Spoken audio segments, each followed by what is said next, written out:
I thash bebit, po ti, thash, tash, bebi. E gjeta një djalë të vogël, shumë simpatike, edhe rëmbeve këtë Piron.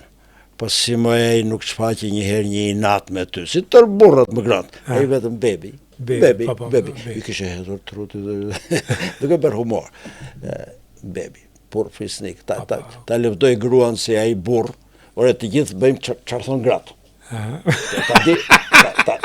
Ta deshi këto të gjithë burrat, dhe ata që hiqen kështu, nga origjina e prindërve gjyshëve të tu, hiqen, çfarë thon gratë bëjnë. Por Piroja. Piro thosh bebi. Ai e shpallë.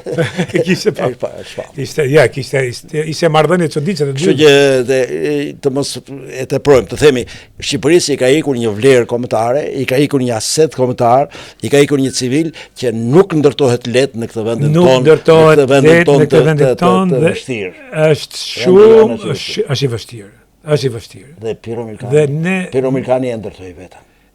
Ai familje punëtore, nga Korça, nuk ishte aristokrat. Kishte një baba rroba qepsa. Po ishte më shumë, ai ishte aristokrat i lindur, e tha tamam. Ishte aristokrat i lindur, pra nuk të bëjnë. Ai u civilizua me leximin, me kulturën, me gjuhë huaja. Me frëngjishte, me italishte, me çekishte, besoj edhe rusishte. Ishte njeriu. Është intelekt. Po si s'ke intelekt. Kështu që Lam të miro Piro, çfarë të them ti, ku diet, Lam të miro Piro.